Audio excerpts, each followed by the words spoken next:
babalikan po natin ang sitwasyon sa Pasig Regional Trial Court Branch 159 kung saan babasahan ng sakdal sina Pastor Apollo Kibuloy at mga kapwa niya akusado. Nagbabalik live si Joseph Morong. Joseph, kumusta ang sitwasyon sa kinalalagyan mo? Nakita mo ba mismo na ibinabatong si Kibuloy na at yung mga kasama niya, kapwa akusado? Maris, nakita natin siya na ipinasok dito sa Pasig Regional Trial Court. Nandito tayo sa 5th floor ng Pasig RTC Branch 159.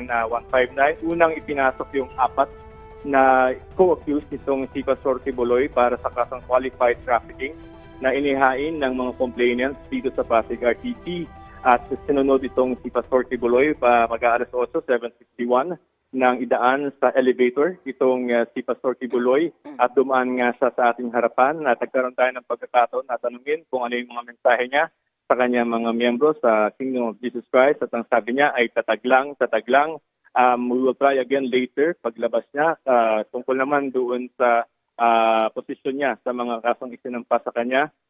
Pero medyo delikado yon kasi may sub-judice rule, so we'll try to limit yung hindi sa merit. So nasa loob na ng Pasig RTC 159 yung mga akusado. Tama nga yung sinabi mo kanina na iharap sila, isasakdal sila at kung magkakaroon ng pre-trial, ibig sabihin mag-schedule ng mga hearing dates, saka maglalatag na kanilang mga ebidensya, yung prosecutors at saka yung defense.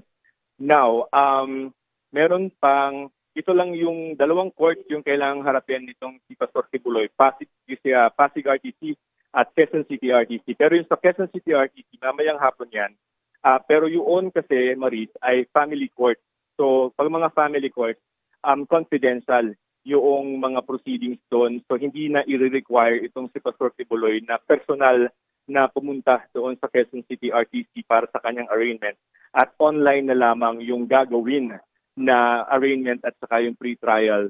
Dahil doon nakasampa yung available offense ng child abuse and other child abuse at saka sexual abuse na nakahain laban sa kanya. Dito ay qualified trafficking because of a case na nag-recruit si Pastor Kibuloy and the 4 others ng isang minor de edad between 2011 to 2016 at dinala sa Davao para doon sa kanilang organisasyon doon at porsahan.